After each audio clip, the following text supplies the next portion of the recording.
Ravan, the invincible demon king, was the terror of the three worlds. He had defeated gods, he had boons from Brahma, weapons from Lord Shiva, he could uproot mountain ranges, and now Ravan was facing Hanuman.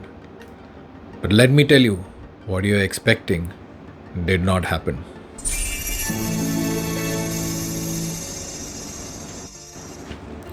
The sky crackled with thunder. Lightning danced over the battlefield like celestial anger that was unleashed.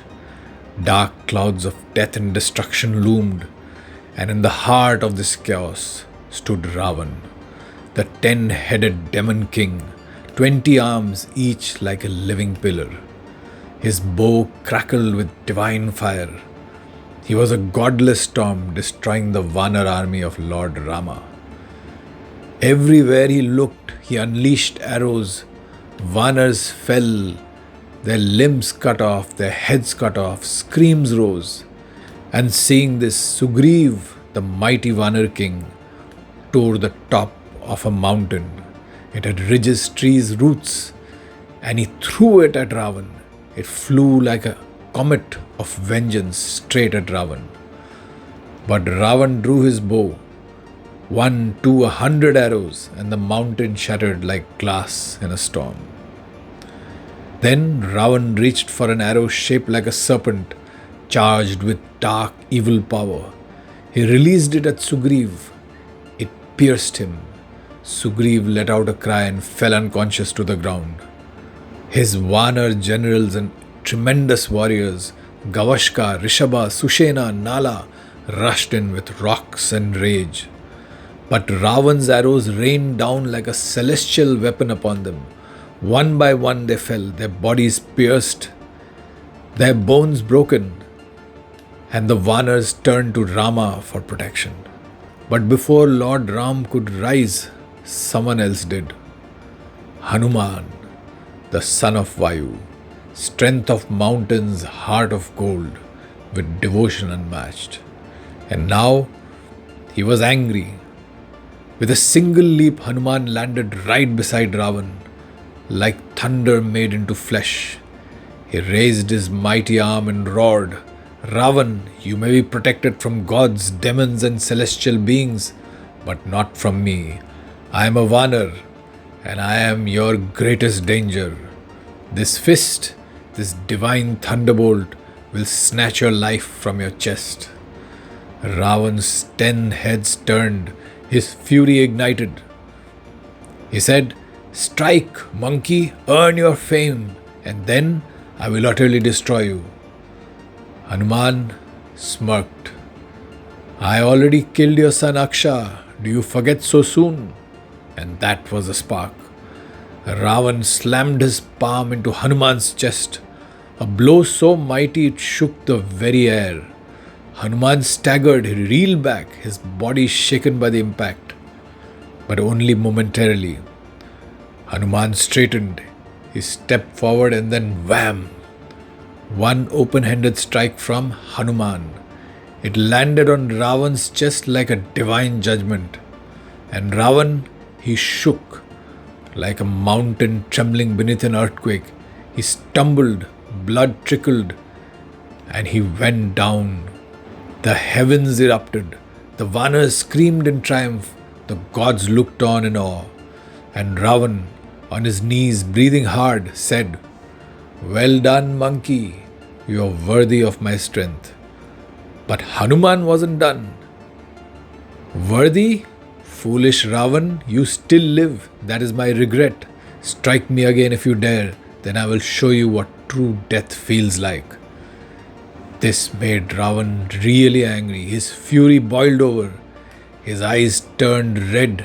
He drew back his mighty fist, amassed his infinite black dark energies, and hurled the fist with the force of all his rage onto Hanuman's chest. Boom! The battlefield echoed. The air shattered. Hanuman staggered, nearly losing his balance. Hanuman was disoriented and rattled. And at that moment, Ravan turned away. now aiming at Nila, the Vanar general. Arrows that were in the form of serpents rained down on Nila, piercing him. And yet Nila roared back. He hurled a rock with one arm, a mountain of fury. Hanuman, now recovered, shouted out at that time, Ravan, you fight me, and yet you turn to another. Face me now. But Ravan ignored him and shattered the rock that had been hurled by Nila with 7 divine arrows. Nila then started to hurl giant trees, Akshavakarna, Shala, but Ravan split them in midair. Then came a hail of arrows that darkened the skies. And when Nila saw this, suddenly Nila shrank. He reduced his size into a tiny one, and he leapt onto the tip of Ravan's battle flag, his banner, and then onto his bow, and then onto his very crown. Ravan was confused, rattled, shaken. And just as quickly, Ravan decided what he had to do.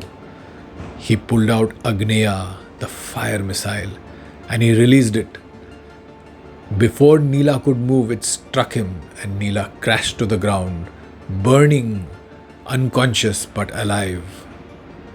Ravan now turned his anger towards Lakshman, who had entered the battlefield.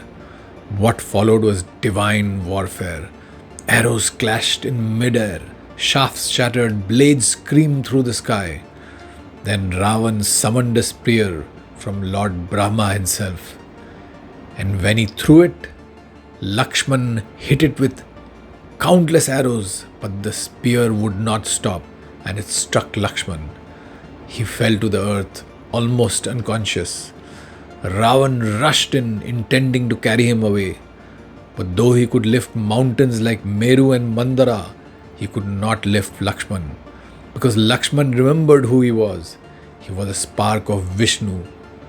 And then came Hanuman. When Hanuman saw Lakshman fall, he became incredibly angry. A roar tore across the sky. The son of the wind flew across the battlefield. His fist was glowing like lightning. He landed right next to Ravan, and then pulling his hand back, he struck Ravan on the chest with his mighty fist. Ravan flew back.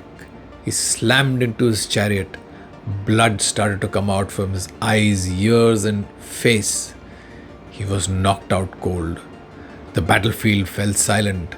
Hanuman could have ended it there. One more blow, and Ravan would be gone. But no, Hanuman's mission was not vengeance, it was devotion. He turned and he lifted up Lakshman in his arms, light as air, for the weight of dharma carries no burden for the devoted. And Hanuman brought Lakshman to Rama, and then he bowed and said to Lord Ram, "Climb on my back, my lord. Let me take you to the enemy like Vishnu rides Garuda." Lord Ram climbed on Hanuman's shoulders, and Hanuman soared into the air. Ravan meanwhile had risen again, but not for long. Ram's arrow shattered his chariot, destroyed his bow, crushed his armor, killed his horses, and broke his pride.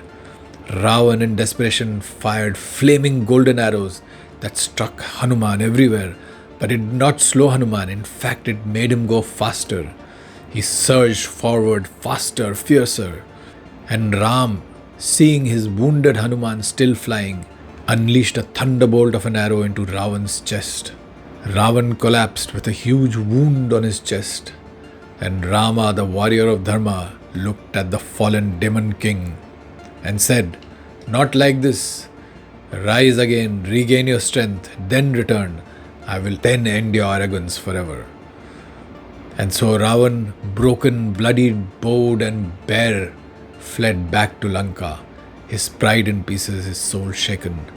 And standing there with the wind swirling around him, blood dripping from his chest, was the mightiest warrior of that day, Hanuman. Not because he destroyed Ravan, but because he didn't. Because he chose devotion over power. Because every breath said Ram first, always Ram. Hanuman didn't fight to prove his might. He fought because it was right. He didn't strike out of ego but out of duty. And even when he had the strength to destroy, he chose restraint. That's not weakness, that's wisdom. In our world today, we are often told to dominate, to win at any cost, but Hanuman shows us real strength is in knowing when to act and when to hold back. It's in using your power not for pride but for purpose. And just like Hanuman forgot his powers until someone reminded him, many of us forget our own powers. This story reminds us you are more powerful than you think. The fire, the courage, the strength, it's already within you. Sometimes we just need someone or some moment to awaken it. So live with courage, act with purpose, and never forget who you are. Jai Shri Hanuman, Jai Bajrang Bali, Jai Jai Hanuman Maharaj Ki.